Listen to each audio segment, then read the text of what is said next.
Chapter 374. A Muslim Girl in the West, Section 27. Dr. Ibtihal continued to live in the YWCA in London. The UN office granted her refugee status in UK. For 6 months, she spent most of her time in her room. She hardly went out of the YWCA. During those 6 months, she wrote her mind-blowing book. The book was about religious terrorism, its main cause and how to expose and destroy it.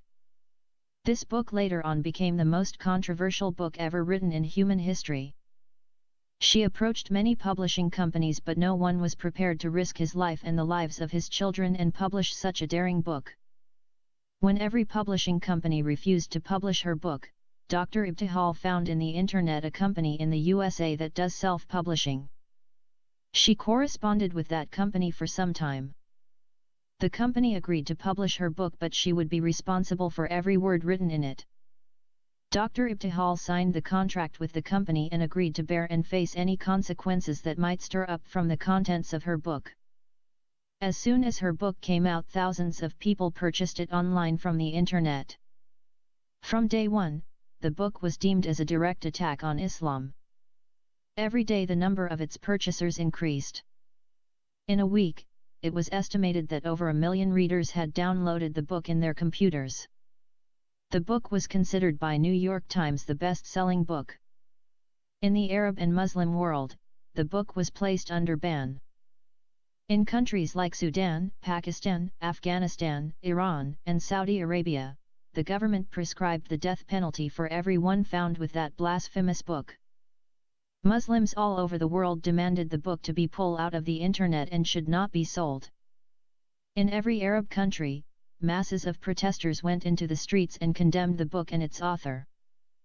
The reactions of the Muslims to that book surpassed their reactions to the satanic verses of Solomon Rushdie, the Denmark cartoons of Prophet Muhammad, the public burning of the Quran by Pastor Terry Jones, and Pope Benedict XVI remarks on Islam. In every Muslim country, the protesters burned the photo of Dr. Ibtihal. The media wrote extensively about the book. Some writers condemned the book and disagreed with its contents. Other writers said the book was well documented from the most reliable Islamic sources. Therefore, those writers did not see any reason for the Muslims to be so troubled by the contents of the book. Muslim writers believed that the book was distortive and abusive to the life of the Prophet Muhammad. The book tried to prove that Islam was a religion of terror.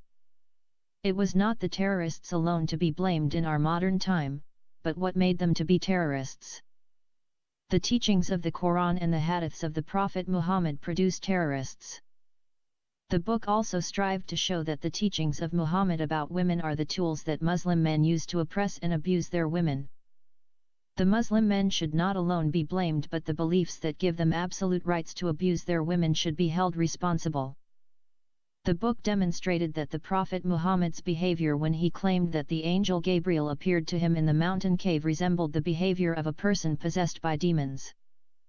The book also portrayed Muhammad as a dictator who killed mercilessly anyone disagreed with him, criticized him, or refused to accept his religion. It supplied substantial evidences from the Quran and the Hadiths to prove this point. Furthermore, the book showed that Muhammad was under the influence of some evil spirits from his childhood. When he claimed to have been sent as a final prophet to the world, the book showed that Muhammad had made several attempts to commit suicide. The book also revealed that Muhammad had been put under the influence of black magic for a long time, that he did not know what he was doing. He was also fed poisonous goat that caused his untimely death. Moreover, the book portrayed Prophet Muhammad as a womanizer. As a womanizer, the book gave examples of his love for many women. He slept with a 9-year-old girl. As a father, he coveted the wife of his adopted son and took her from him. He took Safiya bint Huwaya from Daya al-Kalb. He slept with Safiya against her wish on the same night he killed her husband, and he committed adultery with his maidservant Maria the Coptic. All those information about the teachings of Islam and the life of the Prophet Muhammad were already known and exposed by non-Muslim critics. Nonetheless, the book showed originality when it tried to interpret the Quran in spiritual realm.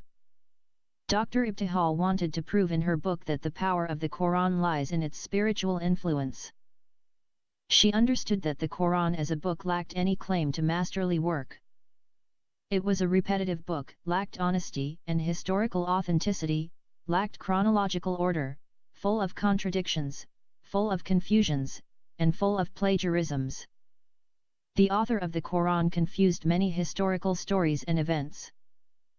As examples, the book gave the well-known confusion of Mary the mother of Jesus with Mary the sister of Aaron and Moses and the daughter of Imran, the confusion of the minister Haman of the king of Persia Ahasuerus in the book of Esther in the Old Testament with the minister of Pharaoh at the time of Moses, and the confusion of the father of Abraham with his chief servant. No one could claim to have understood such a confused book without the help of the works of commentators and narrators like Ibn Kathir, Al-Tabari, Al-Qurtubi, Ibn Sa'd, Ibn Hisham, Al-Bihaqi, Al-Halabi, Al-Bukhari etc., etc., etc. Dr. Ibtihal contended that if it interpreted spiritually, the Quran surpassed any book written in human history except the Bible. In this regard, Dr. Ibtihal's book became a work of genius. As we mentioned above, the book of Dr. Ibtihal on Islam became a masterpiece because it came with spiritual interpretation of the Quran. In that, she did not only show originality but also a genius work. In her book, she claimed that the Quran has strong power on its reciter because its words were spiritually infested by unclean spirits. She made a contrast between singing and the recitation of the Quran. A person might not understand the meaning of a song, but still he could be charmed by its melody and music. This was the first stage in being captivated by the recitation of the Quran. This captivation would open the person to spiritual realm. When a person was thus opened his spirit to that realm, another power would take over. That power was spiritual power. Now there are 4 kinds of spirits in the world: the Holy Spirit, human spirits, angelic spirits, and the demonic spirits. Angelic spirits and human spirits do not possess a person. The Holy Spirit of God could take control of a person and help him to live a good spiritual and moral life. In contrary, the demonic spirits or devils could possess a person, influence him spiritually, and make him to lead a bad spiritual and moral life. Now invading, killing, looting, stealing, raping, committing adultery and fornication, coveting, etc., are the works of Satan. From this, Dr. Ibtihal deduced that the Quranic recitation opened up the Muslim to such kind of spiritual control and makes him commit such atrocities like blowing up thousands of innocent people and committing suicide. Dr. Ibtihal contended that the verses of the Quran were all satanic verses. At the time of Muhammad there were some soothsayers known as kahins. Those kahins could communicate with evil spirits, which helped them to know things that could not possibly be known by ordinary human mind. In addition, the Arab poets were believed to have the satanic assistance in composing their poems. Whether we called him a kahin or an Arab poet, Dr. Ibtihal strongly believed that Muhammad had an encounter with those demonic spirits which deceived him in believing that he was receiving direct revelation from the Almighty God. There is an entire surah in the Quran which known as Surah Al-Jinn 72 or Surah of the Devils. Surah Al-Jinn is the name of this surah as well as the title of its subject matter, for in it the event of the jinns hearing the Quran and returning to their demons to preach Islam to them, has been related in detail. In this satanic surah Muhammad claimed to have met some demons in the desert and recite the Quran to them. The demons like his Quran and became Muslim jinn or devils. For some time, Muhammad was resisting and disbelieving that spirit which claimed to be the angel Gabriel of the Bible. He tried to kill himself out of desperation and frustration. He hated to be called kahin or poet. His wife Khadija was responsible of misguiding him into the belief that he received revelation from God. She used a method known to the women of Makkah at that time in order to verify whether the spirit that appeared to her husband was evil spirit or good spirit. She made him to sit on her right thigh and then into her left thigh. When Muhammad still could see the spirit, Khadija undressed herself and asked him to sit on her lap. The women of Makkah at that time believed the evil spirit would not feel ashamed to look at the naked woman. But, the good spirit would disappear when a woman exposed her nakedness. When Khadija exposed herself before that spirit, Muhammad said he could not see it. Khadija shouted, "Cheer up, the son of my uncle, that was an angel and not Satan." That was the first proof for Muhammad that an angel appeared to him and not a satanic spirit. Then Khadija took Muhammad to her cousin Waraqah ibn Nawfal to confirm the calling of her husband. Surprisingly, the story of the confirmation told that Waraqah ibn Nawfal was a Christian but still said to Muhammad that what he saw was the Namos of Moses or the Law of Moses. Whether the writer of this story did not know what was the Law of Moses, Torah, or confused the word Namos with the word angel. Those were the two people who convinced Muhammad that he saw an angel and not an evil spirit. Believing that the angel Gabriel appeared to him, Muhammad began to preach his new cult. The words that were written in the Quran were believed by Muslims to be dictated to him word by word by the angel Gabriel. This claim could be disputed. The words of the Quran revealed that in many occasions they were composed to suit some unfavorable or favorable situation of Muhammad. The huge contradiction between the Maccan verses and Medinaean verses showed that the Quran was concisely composed by its author. If this was the case, then where was the influence of spiritual force in the Quran? Dr. Ibtihal was aware of this question and answered it spiritually. She argued that the Kahins and the poets at the time of Muhammad were aware of what they were doing, but they were aware in addition, of the spiritual assistance, that helped them to compose those verses. According to her, while the Quran was the thoughts and ideas of Muhammad, it was also spiritually empowered. For that reason, the Quran had spiritual power which surpassed any spiritual power in the world barring the Bible. The Quran and the Bible are spiritual books but had different sources. The Bible and the Quran contradicted each other in their claims to be divinely revealed. If the Bible is correct, then the Quran is false and vice versa. The Quran was composed for two purposes: to destroy the message of the Bible and destroy human beings. In many verses, the Quran rejected the foundations of the Gospel of Jesus when it claimed that Christ was not crucified nor died for the sins of the world. It also rejected the divinity of Jesus and considered it a blasphemy. It was said, Christianity stands and falls with the crucifixion, resurrection, and divinity of Jesus Christ. The Quran rejected all those three fundamentals of Christianity. The Quran stated that anyone called Jesus God would be unbeliever. Secondly, Muhammad claimed to have been given direct order from God to kill anyone who refused to acclaim him as the messenger of God. In the verse of the sword, Muhammad claimed that God ordered his followers to kill the unbelievers of the Arabia if they refused to accept him as a prophet. In Surat al-Tawbah 5, verse 29, Muhammad gave his followers full authority to slaughter Jews and Christians if they refused to accept him as a prophet or pay money as ransom. The second Caliph Omar extended the punishment of the Jews and Christians by forbidding them to build any new church or repair any damage happened to their churches. That was understood by the Sharia as not allowing Christians and Jews to build synagogues and churches in a Muslim country. For this reason, today Christians and Jews are not permitted in Saudi Arabia to have places of worship. In one of his hadiths, Muhammad said, "No two religions should be allowed in the peninsula of Arabia." The main thesis of the book of the Princess Ibtihal was that, the Quran could possess a person the same way evil spirits possess him or her. In other words, the words of the Quran are evil spirits. Every word and every letter in the Quran is infested by evil power that could possess and direct the person as it wanted. The Muslim terrorists in fact are demon-possessed people. Dr. Ibtihal arrived at this conclusion when she compared a gangster or notorious criminal with a Muslim terrorist. In the case of the criminal, no matter how evil he might be, still he would care about his life, whereas the terrorist would not hesitate for a second to blow off himself in order to kill others. The greatest evil in life was to kill oneself. The terrorist would love to kill himself and others.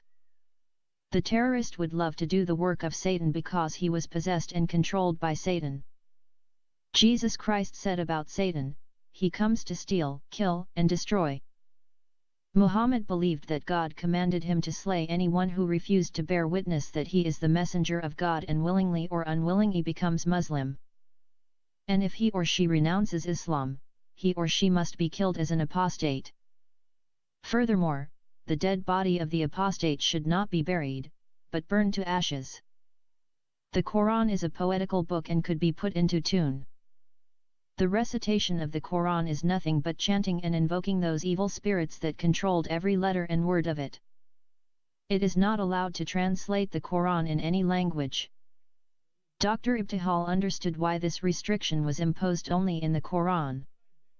The Quran would lose its spiritual power when it was converted into another language. That spiritual power is associated with the Arabic language in which the Quran was originally composed. Dr. Ibtihal suggested that the Quran had spiritually influenced even the entire Arabic language. Muslims who do not know the Arabic language are not allowed to pray except by reciting the Arabic verses of the Quran. In other words, a non-Arab Muslim has to chant the verses of the Arabic Quran 5 times in a day in order to pray to Allah. The so-called translations of the Quran are considered to be mere interpretations by Muslim scholars. 90% of Muslims recite daily the verses of the Quran in Arabic without knowing their meanings. Muslims are strictly forbidden to interpret or try to understand the words of the Quran by themselves. Anyone interprets a verse of the Quran is promised a seat in hellfire. The Quran itself said that no one would know its meaning except those who are given special knowledge by Allah. In actual fact, the Quran is meant to be recited rather than read. The recitation of the Quran is a sort of spiritual chanting and invoking evil spirits. Dr. Ibtihal gave some examples of people in Sudan known as fakirs who use the verses of the Quran to do harm to others. When the verses of the Quran are recited, they invoke evil spirits. Those people control those evil spirits and send them to whosoever they want to do harm to. People hire them to do harm to their enemies. Dr. Ibtihal concluded the chapter of the spiritual interpretations of the Quran by saying that, the Muslim terrorists are neither criminals nor victims. They are people who sold themselves to Satan and controlled by him. Those religious terrorists are demonic possessed. Those demons use them to do mass killings and kill themselves too. Dr. Ibtihal tried to avoid an important question, but somehow she gave a vague answer to it. Should we conclude that every Muslim in the world is spiritually infected and hence demon-possessed? She said that, not every Muslim is possessed, but each and every Muslim is potential to such demonic influence. She also added that, still those potential Muslims are used by Satan in other ways, such as beating their women and abusing them, or appreciating the works of notorious religious terrorists such as ISIS of Syria and Iraq, Al-Qaeda in the Middle East, Boko Haram of Nigeria, Hamas of the Palestinians, Hezbollah of Lebanon, Taliban of Afghanistan, Janjaweed of Sudan, Al-Shabaab of Somalia, Muslim terrorists of Europe, and many, many more. Dr. Ibtihal also spoke in a separate chapter, which she linked to her arguments in this chapter. In that chapter she tried to prove that those demons did not only use religious terrorists to kill non-Muslims but also very often stirred religious strives among Muslims themselves and used them to kill each other. No religion in the world that its followers hated and killed each other than Islam. During the early invasions of Islam, Muslim mujahideen killed 272 million infidels, of whom 60 million were Christians, 80 million Hindus, and 10 million Buddhists. They raped millions of women and enslaved millions of the infidels' women and children. Only Satan the devil could command such evils.